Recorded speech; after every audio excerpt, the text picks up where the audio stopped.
Hi everyone, it's Nicole here, back again from My Dear Charlie. Tonight I'm just doing for you a video explaining about saddle stitch, and I'm also going to just have a quick chat about Kraft Tex, like what it is and how I use it. For those of you that either A, haven't used it, maybe haven't heard of it, or not exactly sure how to use it. I have had a few questions about both, so I thought I would do the one video and just get it all sorted, and hopefully I can help you and answer the questions that I have been asked. It was in relation to the little floral journal that I just completed. The saddle stitch is a stitch that I've used throughout this journal. It's all hand stitched. It's actually, I love saddle stitch. It's almost like a machine stitch, but I don't know how my sewing machine would take a waxed linen thread, probably not too kindly. So what I'm going to do is show you how I do that, and then discuss about the Kraft Tex. So first of all, what you will need is your Kraft Tex. For the journal that I just showed you, and I had made another one out of the Kraft Tex before, I actually glue two pieces together. Now to do this, you will need to use a fabric glue. It's the only glue that I would recommend or suggest that you use for Kraft Tex. As you can see, it's quite a thick material to start with, but over time, even like you can see, it's a lot stiffer. That will soften up.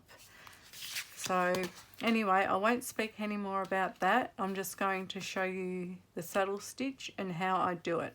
So what I do first is I get a ruler and I measure out my stitches and where they're going to be.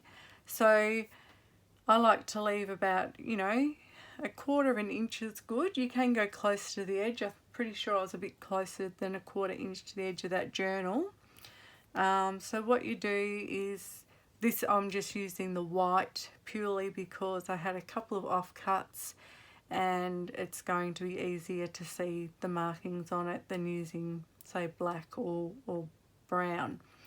So what you need to do is figure out, okay, well, I want it a quarter inch from the edge, and then just mark your punch hole where you're going to punch your holes.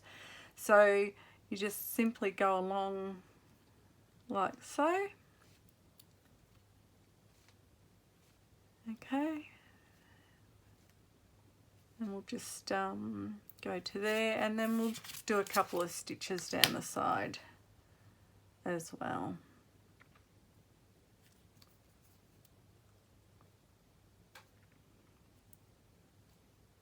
Okay, because this is a square edge, I'm just doing it completely square.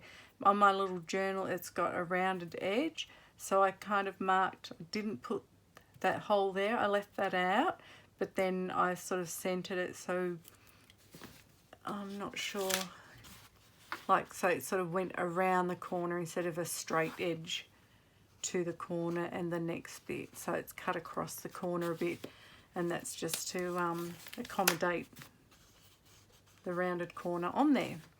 So next you'll need to punch the holes. Now when punching the holes, I use just a little piercing tool, and I use one of these mats. This is one from Stamping Up. As you can see, it's pretty well used, but hey, it's still going, it still does its job.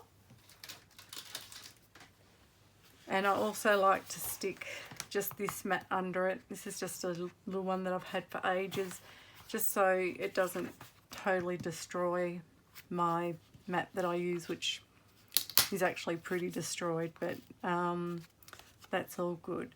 So when you punch your holes, it's pretty easy to punch through, As you can see, it goes straight through. Now make sure when you do it, you go all the way through.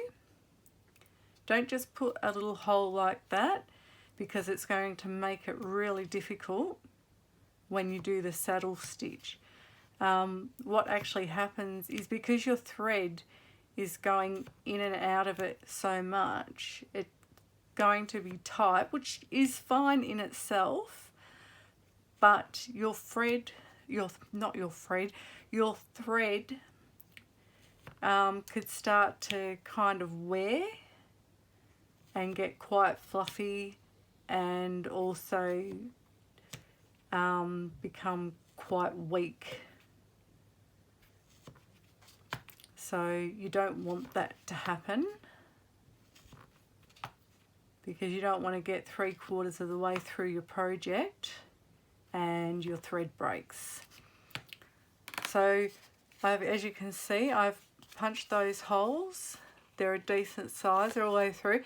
Now you'll notice at the back how they kind of, because you've punched through, they stick up. Don't worry about that. You don't need to flatten them, because when you stitch, that will actually pull most of that down. And then once you're finished, I'll show you, I just use a bone folder and go along there, and that flattens out the rest of it. Okay, so next what you'll need is your needle and thread. So you'll need 2 needles. You need 1 at each end of the thread, and the thread that I use for mine is a waxed Irish linen thread, because it's super tough and the wax really helps with it going in and out the holes. Now if you were to use like embroidery floss or something like that, I would highly recommend that you wax it first, because like I said, as you're going in and out so many times, it can start to degrade the thread and make it weak. So I've got one of these which I picked up for a few dollars from my local Spotlight here in Australia. That's, well, nothing's the equivalent of a lot of the craft stores elsewhere around the world, but that's just a little beeswax dispenser, and you can just pop your thread in and run it through, which I don't need to do with this because it's already waxed. Now when you do use wax thread off a spool, or if you just buy, you know, a card 10 meters or so, run your hand along it, because sometimes it can be quite waxy, which that too in itself is fine, but it's quite stiff. So what this does, it just, I don't know, I guess just the heat melts the wax a little, and it just makes it that bit more flexy and that bit easier to use. Okay, so what we're going to do, I'm just going to work around here for you so you know, or get the gist of how it's done. You can do this in a zigzag as well. Just, yeah, let your imagination take you wherever, and yeah, just have fun with it. Okay, so what you want to do is you have both needles and you pull it through like that, so you've got one on one side, one on the other. Now what I do, I get that front needle, I hold where the back thread is, and then I will pop that through there.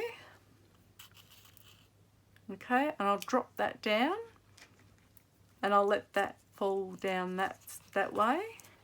Get the one that was at the back, and then you're going to go back up through that hole. Okay, so as you can see, you've got the front and the back stitch. So while you've got this one, back through, drop that down, and then up through there. And as you can see, that pulls through quite nicely, that size hole. Again, this is just a piercing tool. I don't know how thick that is. This again is a Stampin' Up tool. I've got lots of Stampin' Up tools. I just find they're a really good quality and they last a long time. I've had this for at least four years or so. maybe 5 years. And yeah, it's really good. If you look after them, they last a long time. Okay, so we're just going to keep going through the top and then up through the bottom. Okay, so as you do it, give them a bit of a pull just to keep it nice and taut, because you don't want the stitches all loose. Now you can do this stitch on many different kinds of fabrics. I've done it through chipboard on covers before, and I take it all the way through, especially if you've got something that you want to stay on nice and sturdy. Like you might have fabric, but you might want to just make sure that it's really nice and sturdy. Okay, so there we go, we get that nice stitch both sides, and like I said, that really pulls down where you've poked your holes through. Now another tip is always try and do it the same way. So always from the front go down and then come up from the back, and always drop that one down. When I first started doing it, sometimes I got a bit confused, and the threads would, you know, swap over kind of thing, and not that it was much of a difference, but I could definitely tell like the stitch difference if you keep it consistent with having your thread the same way all the time, if that makes any sense. Makes sense to me anyway. Oh, caught on the corner. Okay, so it's as simple as that. And if you wanted to do like a zigzag stitch the same, then you could just, if you're depending on the size, I mean you might want a smaller stitch than this, but I wouldn't go too small with a thick kind of thread. And I'm not sure, like with just a regular sewing cotton, how well it would take the repeated kind of, you know, threading through like this, because it is such a fine cotton. But always have a practice. Like this is just a really small piece. As you know from my journal, I went right around the edge of the entire journal, and then I sewed in the pockets and everything else separately. So around the edge was just one continuous piece of thread, and I'll also explain how I measure. What I do is, because you're like sort of double stitching, I guess, when you say you've got this size, just say you're just doing one line and it's that size, you'd get your thread and you go, I sort of pull it out to, I should get a piece, I'll get a piece, make it a lot easier. Okay, so what I do is I measure, say it's from there to there, but I do it sort of from there to there, and then you want to double that. So that's for your stitching, and then you want a little bit more so you can tie off. I would rather throw just a little bit out than get to the end and I'm, you know, an inch short of thread. So again, we'll just go through the front, out the back, drop that down, so that's down that way. And like I said, the reason I do it that way is it's just a much neater stitch. And again, almost done on this. And take your time when you're doing things like this. You know, you don't need to do it fast. There's no race. I quite enjoy doing saddle stitch. it's just, yeah, it's quite relaxing. Now I can separate that a bit. Now when I'm finished, I usually hide the ends, like where there's a pocket or something like that, you can hide the stitch. So what I'm going to do, I'm just going to separate that a bit, and when I go through, I'm going to come up through that middle bit there, and then to finish this back stitch I'm going to do the same. So I'll go in through the hole, and I might just need to maybe move that out the way. In through the hole, and I'll come up through the middle here. So what that does, it just enables me to I've stitched around the needle. There you go. I was wondering why that was a bit funny. Yep. All fingers and thumbs here. Okay, so what we can do now is scissors. I'll get the scissors.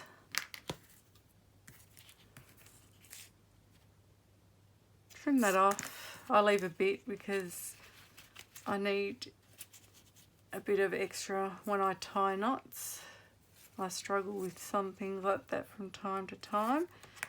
And then just pull your knot down. I possibly should have separated that a little bit more.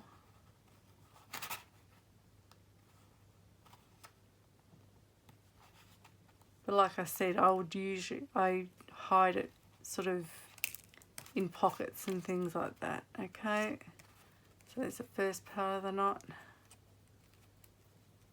the second part of the knot,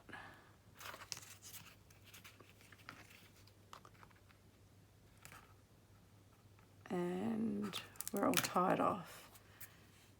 Now, yeah, like I said, we can push that down anyway. So you can easily push that down, and if you wanted to, you could add a bit of glue and push that down and you wouldn't even really see that. So this side was the back, this is where I went through. So if you want just to flatten those little bits out from where you push through, just run your bone folder along and that will get rid of those. So there you go, there's your saddle stitch. So yeah, have a lot of fun with that.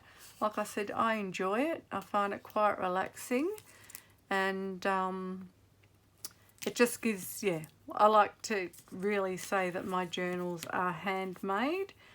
Of course, sometimes I will use a sewing machine for things, but I think for things like this, it's just nice to know that you've got this beautiful hand finished stitch. So that's that on the saddle stitch. Yeah, it's really sturdy, it's a great stitch, so give it a go. Now what I will talk about briefly is the Kraft Tex.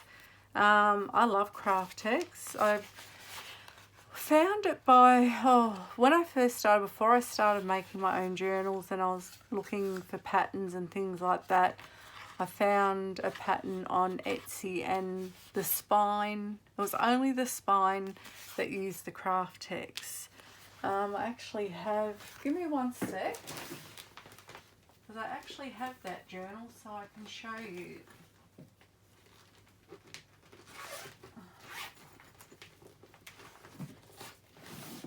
So this is kind of where I got the idea for my little, well, sort of the idea. I've always liked this kind of journal, but this one here, all that is Kraft Tex is the spine. And this is just all cardstock and papers. So yeah, it's super cute. I do like it. It's got the flip outs. And I've got magnets in there, so it all stays together nicely. And then that just goes, again, that's just good use of placement. It's actually, oh, it's just there, but because you've got that flap there, it's kind of hidden. So now with this one, absolutely loved how it looked, but it is only one piece of Kraft Tex, so you can see where I've put the holes to put the elastic through. It kind of pulls in quite easily, and I don't know if you can see, but it's kind of creased on the spine, whereas these ones are beautiful and round and don't have the creases. I know this has got fabric over it, but it's not got a harsh crease like this one does.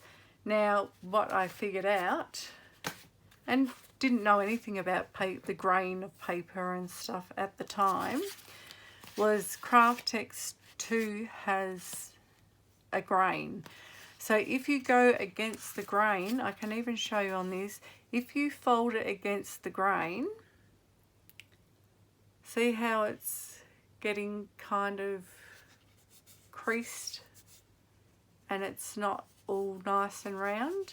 I know this is small, but if I bend this way, you'll still get little creases because, you know, you are folding it, but it's a nice rounded shape. Whereas even if I try and do it with this, you still get those sharp creases. So by doing that, that shows that the grain is running down that way. So whenever you make something that's going to be folded, you need the grain running down from top to bottom. If it's going from left to right, then you're going to come into the problem of having all these creases. If it's running from top to bottom, you're not going to have that. The good thing with Kraft Tex is it's kind of quite easy to see the grain. I don't know if I'll be able to show you on here. Maybe on the black.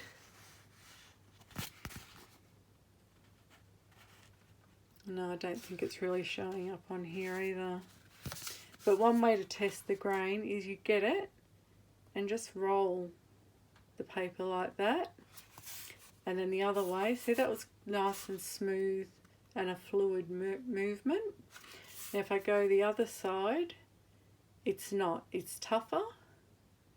And again, you're getting those little bits where it's catching and it's quite sharp.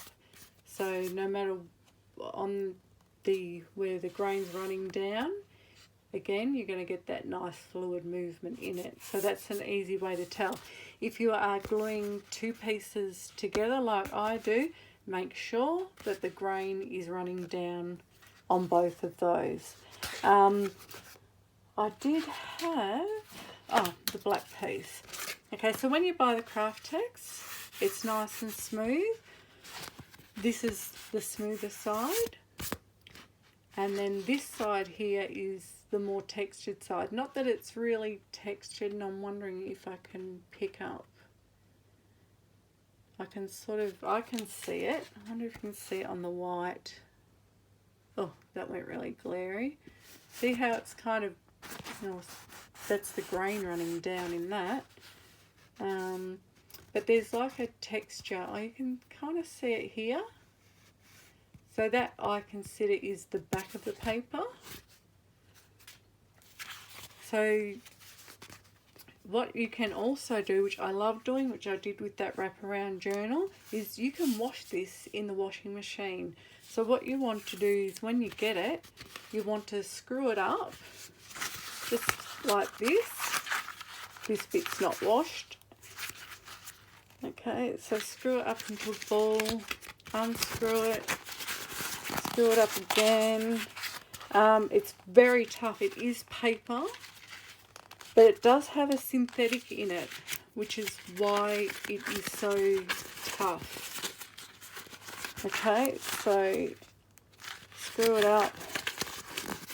And as you can see with this one, see how it's got like a leather grain?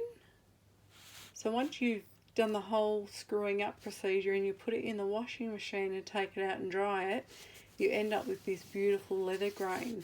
It's virtually a faux leather, and it does soften up a bit as opposed to when it's not washed, but you don't have to wash it. I prefer to. I like it with the leather grain. Okay, so that's all you need to do, is you just screw it up a bit. That gets the grain started. Then when you've washed it, you end up with that. I can see it on the camera, but it is a lot better if you were here looking at it. So, oh, look, cat hair. You can tell I've got a cat now. So yeah, a great fabric. Comes in quite a few colours. There's black, there's white, there's brown, there's a tanny colour, and there's a grey, like a smoky, oh not, I don't know if you call it smoky, but there's a grey taupey kind of colour. So there you go. So that's my little chat on Kraft Tex, my little showing you how to do the saddle stitch. So enjoy that. If you have any questions, please feel free to contact me anytime, and if I can help you out, I will certainly help you out. So once again, thanks for your time. Take care. I'll see you soon. Bye for now.